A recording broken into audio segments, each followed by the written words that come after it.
12 अक्टूबर की रात करीब 9:15 बजे मुंबई में बाबा सिद्दीकी की हत्या हो जाती है।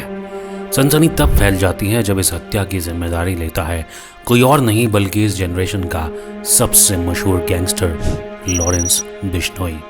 वही लॉरेंस बिश्नोई जिसने सलमान खान को जान से मारने की धमकी दी। वही लॉरेंस बिश्नोई जिसकी धमकी के चलते सलमान खान की सिक्योरिटी बढ़ाई गई।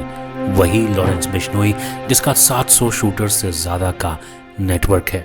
वही लॉरेंस बिश्नोई जिसके बारे में हिंदुस्तान ही नहीं बल्कि कनाडा की गवर्नमेंट ने भी कहा कि कनाडा में भारत सरकार लॉरेंस बिश्नोई जैसे गैंगस्टर के जरिए लोगों को मरवा रही है। दोस्तों, आगे बढ़ने से पहले एक बात जाननी बहुत ज़रूरी है कि गैंगस्टर होने के बावजूद लॉरेंस बिश्नोई की फ़ैन फॉलोइंग किसी बॉलीवुड सेलिब्रिटी से कम नहीं है। सलमान खान, जिनकी फिल्में आप देखते ही होंगे, जब लॉरेंस बिश्नोई गैंग की तरफ से सलमान खान को धमकी मिली तब आपको जानकर बहुत हैरानी होगी कि सोशल मीडिया पर ज़्यादातर लोग लॉरेंस बिश्नोई का ही सपोर्ट कर रहे थे। अगर आपको यकीन नहीं है तो सलमान खान और लॉरेंस बिश्नोई से संबंधित किसी भी वीडियो के कमेंट पढ़ लीजिए। खैर, इस वीडियो में बात करेंगे लॉरेंस बिश्नोई की ज़िंदगी के उस मोड़ की जहां से लॉरेंस बिश्नोई के गैंगस्टर बनने की शुरुआत हुई, यानी जब लॉरेंस बिश्नोई की गर्लफ्रेंड की हत्या कर दी गई थी। एक पुलिस कांस्टेबल के बेटे यानी लॉरेंस बिश्नोई के गैंगस्टर बनने की कहानी बेहद दिलचस्प है। न्यूज़ 18 की एक रिपोर्ट के मुताबिक लॉरेंस बिश्नोई के बारे में कहा जाता है कि वह छात्र संघ चुनाव में मिली हार के कारण गैंगस्टर बना। तो एक खबर यह भी है कि लॉरेंस बिश्नोई अपनी गर्लफ्रेंड की मौत की वजह से अपराध की दुनिया में दाखिल हुआ। कई मीडिया रिपोर्ट्स में लॉरेंस बिश्नोई को करीब से जानने वालों के हवाले से कहा गया है कि शुरुआत में लॉरेंस बिश्नोई अपराधी किस्म का लड़का नहीं था और ना ही वह किसी से कोई लड़ाई झगड़ा करता था। लॉरेंस के पिता हरियाणा पुलिस में नौकरी करते थे और उनके पास अच्छी खासी जमीन थी जिसकी कीमत करोड़ों में थी। ऐसे में लॉरेंस बिश्नोई को पैसे रुपए की भी कोई दिक्कत नहीं थी। बात लॉरेंस बिश्नोई के स्कूल के दिनों की है जब लॉरेंस को एक लड़की से एक तरफा प्यार हो गया। लॉरेंस उन दिनों अबोहर के कॉन्वेंट स्कूल में पढ़ता था। इसी दौरान यहाँ उसके साथ पढ़ने वाली एक लड़की से उसे प्यार हो गया, लेकिन ये एक तरफा प्यार था। बाद में वह लड़की भी लॉरेंस से प्यार करने लगी और इस तरह दोनों एक दूसरे से प्यार करने लगे। इसके बाद दोनों यहीं नहीं रुके। लॉरेंस और उसकी गर्लफ्रेंड ने एक साथ चंडीगढ़ के डीएवी स्कूल में 12वीं में एडमिशन लिया। आगे की पढ़ाई के लिए दोनों ने चंडीगढ़ के डीएवी कॉलेज में ही एडमिशन लिया। कहा जाता है कि लॉरेंस अपने वीआईपी लाइफस्टाइल की वजह से जल्द ही लोगों की नज़रों में आ गया। कॉलेज में लॉरेंस ने यहाँ की राजनीति में दखल देना शुरू कर दिया। लॉरेंस ने student organisation of Punjab university नाम का एक छात्र संगठन बनाया जिसे SOPU कहते हैं।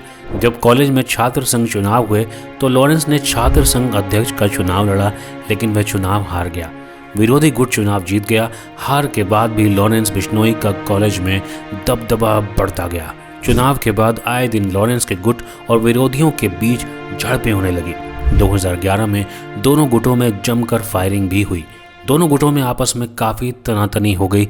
इसी दौरान विरोधी गुट ने लॉरेंस की गर्लफ्रेंड को निशाना बना लिया। कहा जाता है कि विरोधियों ने लॉरेंस की गर्लफ्रेंड को आग के हवाले कर दिया, यानी लॉरेंस बिश्नोई की प्रेमिका को जिंदा जला दिया। लॉरेंस बिश्नोई की गर्लफ्रेंड की हत्या को बाद में हादसे का रूप देने की कोशिश की गई, लेकिन इसी घटना ने लॉरेंस बिश्नोई की दुनिया को पलट कर रख दिया। प्रेमिका की मौत के बाद लॉरेंस की ऑफिशियली अपराध की दुनिया में एंट्री हो गई। मीडिया रिपोर्ट्स के मुताबिक लॉरेंस बिश्नोई ने अपनी गर्लफ्रेंड के हत्यारों से चुन चुन कर बदला लिया। लॉरेंस बिश्नोई इसके बाद गैंगस्टर जग्गू भगवानपुरिया और रॉकी फाजिल्का की गैंग से जुड़ गया। भगवानपुरिया गुरदासपुर का रहने वाला था।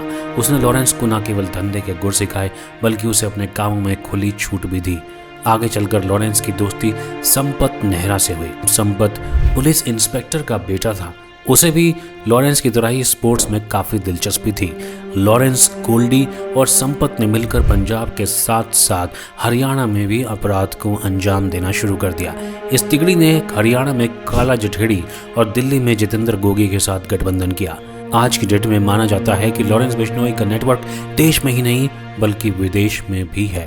पूरा गैंग इंटरनेशनल लेवल पर ऑपरेट करता है और वारदात को अंजाम देने के बाद बाकायदा उसकी जिम्मेदारी फेसबुक या सोशल मीडिया पोस्ट के जरिए भी लेता है। लॉरेंस बिश्नोई की गर्लफ्रेंड की हत्या की वजह से या लॉरेंस बिश्नोई अपनी मर्जी से गैंगस्टर बना, वजह चाहे जो भी रही हो, लेकिन आज भी लॉरेंस बिश्नोई गैंग धड़ल्ले से चल रहा है, जबकि लॉरेंस बिश्नोई वर्तमान में साबरमती जेल में बंद है। Lawrence Bishnoi is in Sabarmati jail, but his gang is still active and very powerful.